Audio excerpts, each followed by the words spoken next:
यदा यदा हि धर्मस्य ग्लानिर्भवति भारत अभ्युत्थानम् अधर्मस्य तदात्मानं सृजामि। भगवान पांडुरंग परमात्मा श्री ज्ञानोबराय जगत गुरु तुकाराम महाराज, श्री संत एकनाथ महाराज, आदि गुरु श्री शंकराचार्य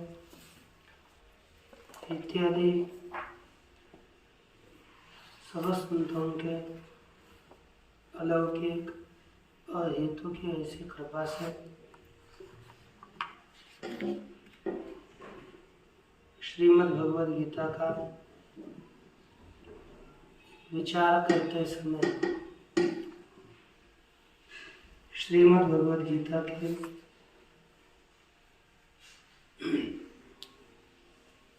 पंचम अध्याय के विचार के प्रसंग में कल 9 श्लोकों तक विचार पूरा हुआ। इसमें यह कहा कि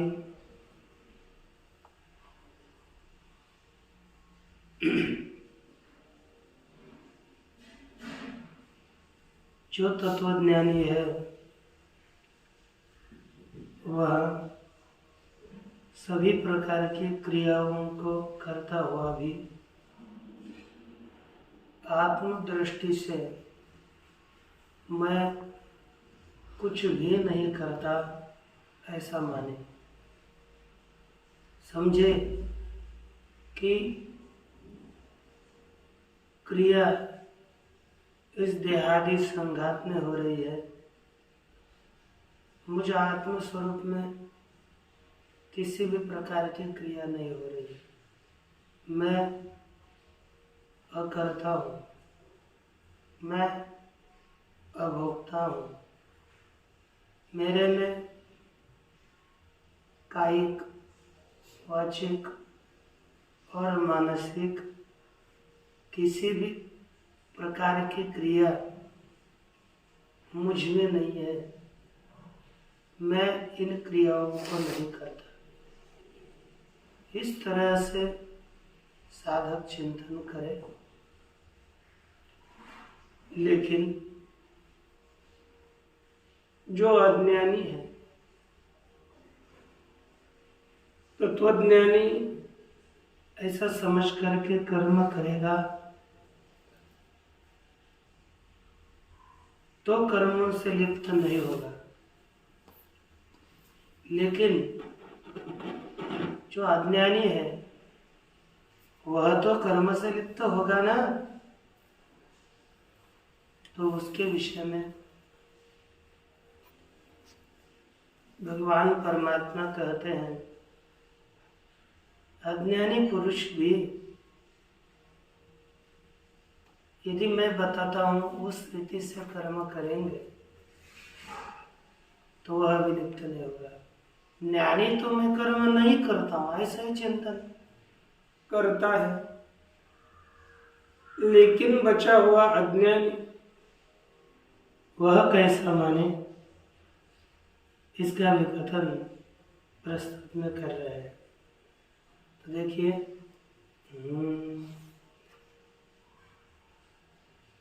ब्रह्मण्याधाय कर्माणि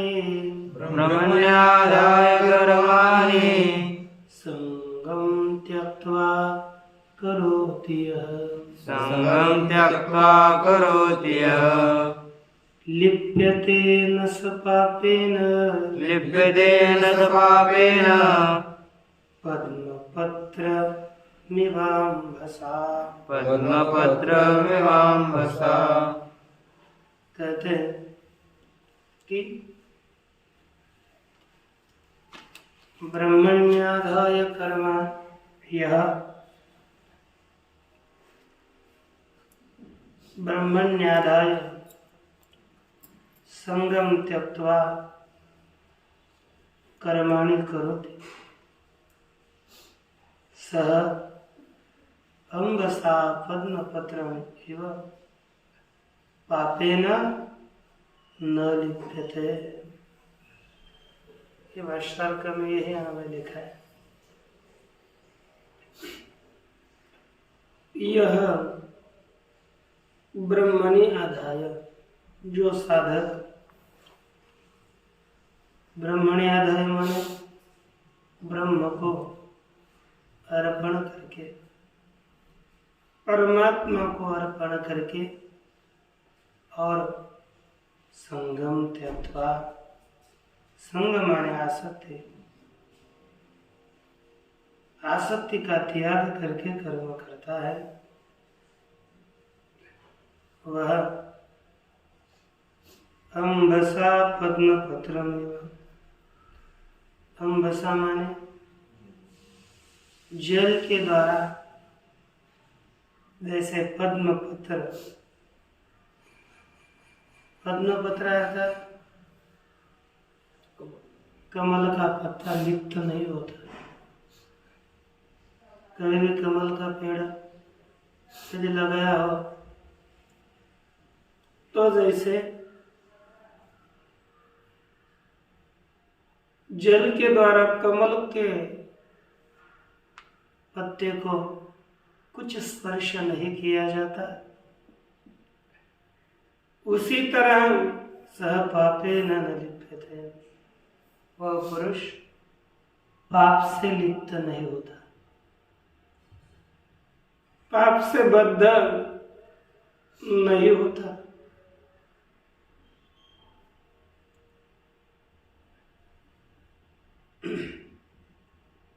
देखिए इसका भाष्य, ब्रह्मणि निक्षिप आधाय, ब्रह्मणि माने ईश्वरी, क्योंकि सब कर्मों का अर्पण हमें ईश्वर के लिए करना है, अन्यों के लिए नहीं। ब्रह्मणि है कि नहीं, परमात्मा को अर्पण करके और आसक्ति का त्याग करके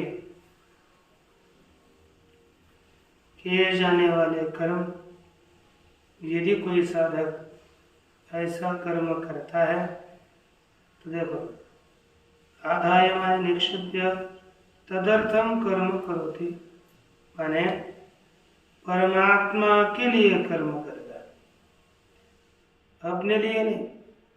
सभी कर्म परमात्मा के लिए करता है तो भी वृत्त्यैव स्वाम्यार्थम, जैसा एकादश सेवक नौकर अपने स्वामी के लिए कर्म करता है, उसी तरह सर्वाणि कर्म, सभी कर्म परमात्मा के लिए करता है। और सर्वाणि कर्माणि मोक्षेऽपि फले संगम त्यक्त्वा, सभी कर्मों को करता है लेकिन मोक्ष विषयक भी फल का त्याग करके कर्म करता है।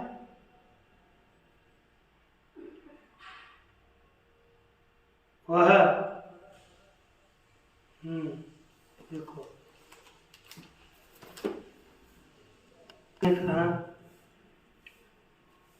सर्वकर्माणि, यह सर्वकर्माणि करोति स न लिप्यते, वह कर्मों के द्वारा लिप्त नहीं होता है ना।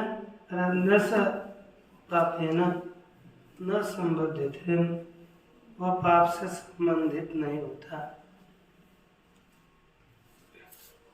पद्मपत्रमिव अंबसा उदकेन, जैसे जल के द्वारा कमल के पत्ते को नहीं छुआ जाता, उसी तरह वह भी लिप्त नहीं होता। तो कर्मे करी सकळे प्रेम कर्म बंधा नाकड़े, जैसे न शिंपे जड़ी जड़े पद्म पत्र, इस तरह से सभी कर्म तो करता है लेकिन पानी के द्वारा जैसे कमल का पत्ता छुआ नहीं जाता, वैसे वह पाप के द्वारा संबंधित नहीं होता। केवल उसका कर्म का फल क्या होता है? तो केवल सत्व शुद्धि मात्रम एवं तस्य फलम स्यात् तस्य कर्मणः स्यात्। केवल सत्व की शुद्धि, अंतःकरण की शुद्धि ही उसके कर्म का फल होगा। कैसे? तो देखिए आगे क्या है, कायेन मनसा बुद्ध्या केवलैरिन्द्रियैरपि योगिनः कर्म कुर्वन्ति संगं त्यक्त्वात्मशुद्धये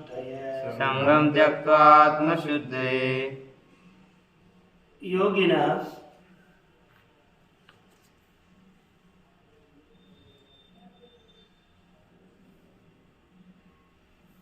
संगम त्यक्त्वा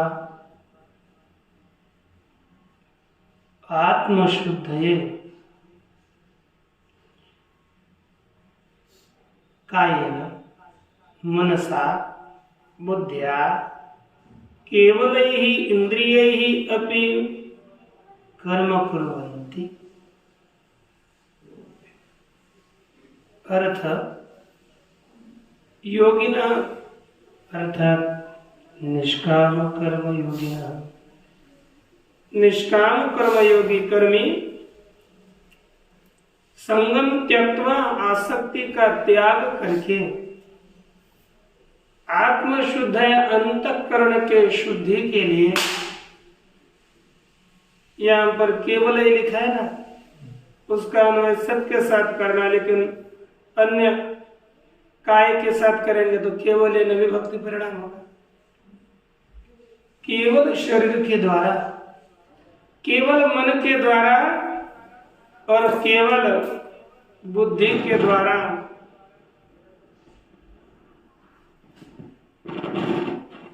केवल बुद्धि के द्वारा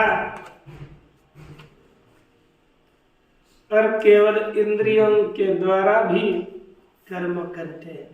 केवल उसमें किसी प्रकार के आसक्ति अधिक नहीं है, माने ममत्व रहित देहेंद्रियादियों के द्वारा यह क्रिया करता है। किसके लिए? अंतःकरण के शुद्धि के लिए कर्म करने चाहिए। तो देखो भाष्यकार क्या कहते हैं, कायेन मन देह के द्वारा, मनसा मन के द्वारा, बुद्ध्या बुद्धि के द्वारा, केवल ही ममत्व वर्जित ही, केवल माने ममत्व से रहित, ईश्वराय एव कर्म करोमि न मम फलाय इति ममत्व बुद्धि शून्य ही इंद्रियैरपि, मैं ईश्वर के लिए ही कर्म करता हूँ, मेरे फल के लिए कर्म नहीं करता। इस प्रकार के ममत्व शून्य, ममत्व रहित इंद्रियों के द्वारा भी कर्म करता है। यहाँ पर जो केवल शब्द लिखा, केवल शब्द कायादिभिरपि प्रत्येकम संबद्धते, केवल शब्द काय इत्यादियों के साथ भी प्रत्येक के साथ संबंधित होता है। सर्व व्यापारीषु ममता वर्जना, क्यों? सभी प्रकार के व्यापारों में ममत्व का त्याग करने के लिए केवल शब्द का अन्य सभी के साथ संबंध होता है।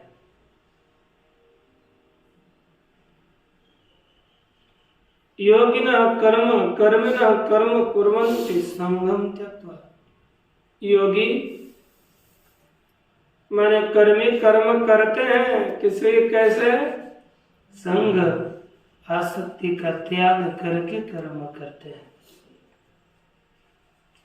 फल विषयम, अब किस प्रकार की आसक्ति का कहते हैं? फल विषय आसक्ति का त्याग करके कर्म करते हैं। आत्म शुद्ध है माने सत्व शुद्ध है। सत्व का अर्थ है अंतःकरण। अंतःकरण के शुद्धि के लिए कर्म करते हैं। तस्मात् तत्रैव तवाधिकारेति कुरु कर्मैव। इसलिए है अर्जुन, उन्हीं कर्मों में तेरा अधिकार है तो कर्म कर। क्यों करो कर्म है ये तो बताया, क्योंकि और सुनो। युक्त कर्म फलं त्यक्त्वा शान्तिमाप्नोति नैष्ठिकीम् अयुक्त कामकारेण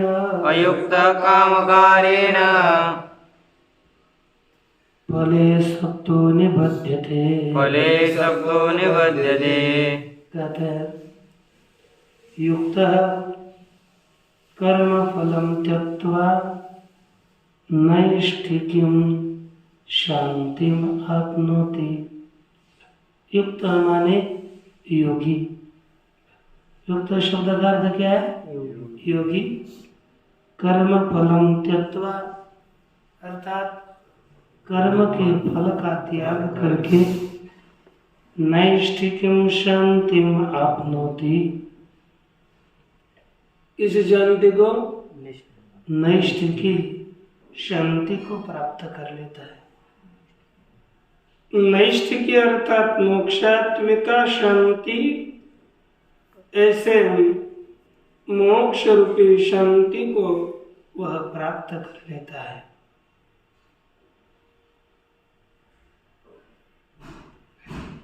अयुक्त काम कारेण फले सक्त निबद्धते। अयुक्त अर्थात अयोगी, जिसने अपने इंद्रियों के ऊपर नियंत्रण नहीं किया, ऐसा अयोगी पुरुष काम कारेण काम कर काम का करना अर्थात काम के प्रेरणा से फल में आसक्त होते हुए निबद्धते माने बांधा जाता है। योगी नहीं बांधा जाता, लेकिन आसक्ति, जिस समाहित चित्त है वह बद्ध नहीं होगा। असमाहित चित्त वाला पुरुष कामना के द्वारा बद्ध हो जाता है। देखिए भाष्य में क्या कहा है इसको, यस्माच्च युक्त इति युक्तः ईश्वराय कर्माणि करोमि न मम फलाय इति एवं समाहितः। युक्त का अर्थ क्या किया? मैं ईश्वर के लिए कर्म करता हूं, मैं अपने फल के लिए कर्म नहीं कर रहा हूं।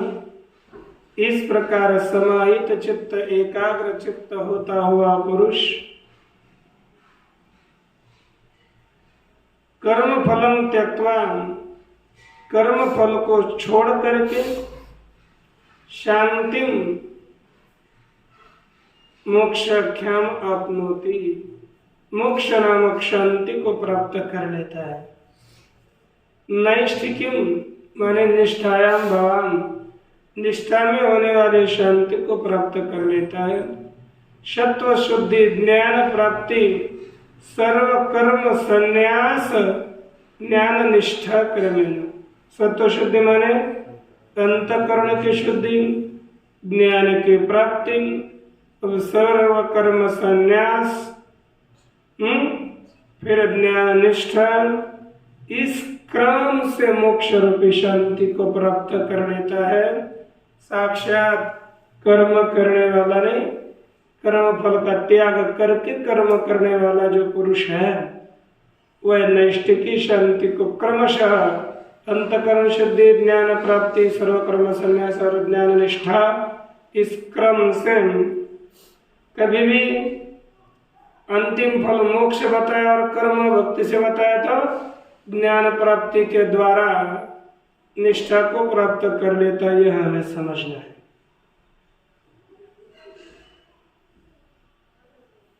ठीक है ना?